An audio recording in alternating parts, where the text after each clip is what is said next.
ملحدین ہیں یعنی ایتھیسٹ ہیں جو خدا کے ایگزسٹنس کا ہی انکار کر بیٹھتے ہیں، ان کی بھی الگ الگ قسمیں ہیں اور اس کے بھی الگ الگ اسباب ہیں، ریزنز ہیں۔ سب سے بڑی وجہ جو عام طور پر پائی جاتی ہے وہ ان کی زندگی میں وہ کسی نہ کسی ٹراما یا سفرنگ سے گزرے ہوتے ہیں۔ جب وہ کسی سفرنگ سے گزرتے ہیں اور تکلیفوں کے ساتھ گزرتے ہیں تو ان کے ذہن میں یہ سوال آتا ہے کہ بھئی میرے ہی ساتھ ایسا کیوں ہوا، اور پھر اس کا غصہ وہ خدا پر نکالتے ہیں اس طریقے سے، اگر خدا ہے تو اتنی تکلیف کیوں ہو رہی ہے، میں نہیں مانوں گا۔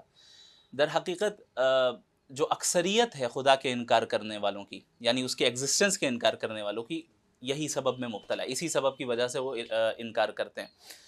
در حقیقت یہ اس دنیا کے تصور اور ہماری جو دنیاوی زندگی ہے اس کا جو مقصد ہے اور اس کی جو حقیقت ہے اس سے ناواقفیت کی وجہ سے یہ چیز ہوتی ہے۔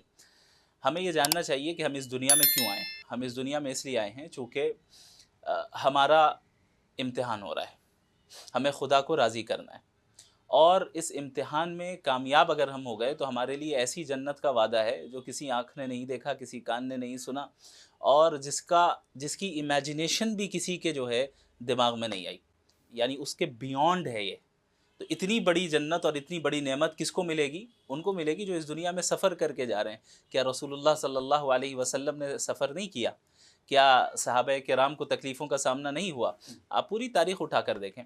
تو بہرحال ایک تو یہ وجہ ہے، دوسری ایک بنیادی وجہ یہ ہے کہ ہمارا جو ویسٹرن ایجوکیشن سسٹم ہے، وہ ایجوکیشن سسٹم جو ویسٹرن پیراڈائم کے تحت پڑھایا جا رہا ہے، اسلام کو، اور میں سمجھتا ہوں کہ کسی ریلیجن کو ماڈرن ایجوکیشن سے پرابلم نہیں ہونا چاہیے، اور ہے بھی نہیں، لیکن اس ویسٹرن پیراڈائم میں پرابلم ہے جس پیراڈائم کے تحت اس کو پڑھایا جا رہا ہے، جہاں پر صرف مٹیریلزم سکھایا جا رہا ہے اور سائنٹزم میں مبتلا کیا جا رہا ہے۔ یہ ایک بہت بڑی وجہ ہے کہ ہمارے بچے اور ہمارے وہ نوجوان سائنٹزم میں مبتلا ہو رہے ہیں۔ سائنس اور سائنٹزم میں فرق ہے۔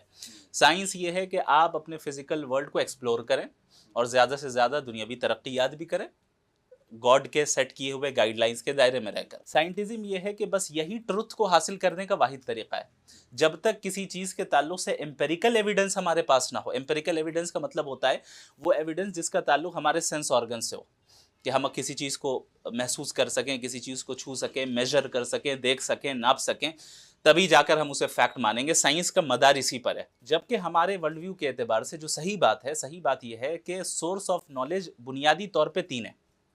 سب سے پہلا سورس آف نالج تو یہی ہمارے سینس آرگنز ہیں۔ جیسے آپ ہمارے سامنے ہیں، میں آپ کو دیکھ سکتا ہوں کہ بھئی آپ نے جو بلو کلر کا کوٹ پہنا ہے، یہ علم میں نے کیسے حاصل کیا؟ اپنی آنکھ کو دیکھ کر۔ تو یہ علم کو حاصل کرنے کا ایک ذریعہ ہو گیا۔ لیکن آپ کے تعلق سے مجھے یہی جاننا ہے کہ بھئی آپ اس دنیا میں کیسے آئے؟ تو اب میں نے آپ کو پیدا ہوتے ہوئے تو نہیں دیکھا، لیکن اب دوسرے سورس آف نالج جو کہ عقل ہے، اس سے ہمیں یہ پتہ چل رہا ہے کہ ضرور کسی نہ کسی نے انہیں جنا ہے، انہیں پیدا کیا ہے، اگرچہ میں نے آپ کو پیدا ہوتے ہوئے نہیں دیکھا۔ معلوم چلا کہ اب ایسی بھی چیزیں ہیں جن کے تعلق سے اگر ہمیں نالج حاصل کرنا ہے تو سینس آرگنز کو چھوڑ کے اب دوسرے لیول کو اختیار کرنا ہوگا، دوسرے سورس آف نالج کو اختیار کرنا ہوگا، اور وہ دوسرا سورس آف نالج ریزننگ ہے، عقل ہے۔ اب آپ ہی کے تعلق سے مجھے یہ جاننا ہے کہ آپ اس دنیا میں کیوں ہیں، آپ کا کریٹر آپ سے کیا چاہتا ہے، کیا نہیں چاہتا ہے، اور اس زندگی کے بعد کیا ہوگا۔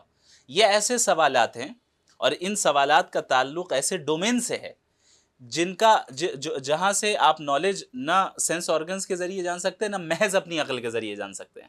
اب یہاں پر آپ کو تیسرے سورس آف نالج کی ضرورت پڑے گی، وہ ہے ریویلیشن، وہ ہے خدا کی وحی۔ تو خدا کی وحی ان چیزوں کو ڈسکس کرتے آتی ہیں جنہیں ہم اپنے سینس آرگنز کے ذریعے اور عقل کے ذریعے، مجرد عقل کے ذریعے حاصل نہ کر پائیں۔ لیکن ماڈرن ویسٹرن جو سسٹم آف ایجوکیشن ہے اس نے لوگوں کو یہ پڑھا دیا کہ سورس آف نالج صرف ایک ہے، وہ امپیریکل ایویڈنس ہے۔ اب ظاہر ہے جب امپیریکل ایویڈنس ہے، صرف فزیکل ورلڈ کو ہی تو ہم جان سکتے ہیں نا، اور گاڈ فزیکل تو نہیں ہے، خدا فزیکل تو نہیں ہے، وہ اس کے اوپر فزکس کے لاز تو اپلائی نہیں ہو سکتے، وہ کسی فارم اینڈ شیپ کا محتاج تو نہیں ہے۔ تو آپ خدا کو جاننے کے لیے کیسے امپیریکل ایویڈنس کا مطالبہ کر سکتے ہیں؟ یہ تو ایک بچکانہ مطالبہ، اور اس کی مثال میں نے دی تھی کہ میٹل ڈیٹیکٹر سے آپ پلاسٹک ڈیٹیکٹ کرنے چلے، تو یہ تو بچکانہ چیز ہے۔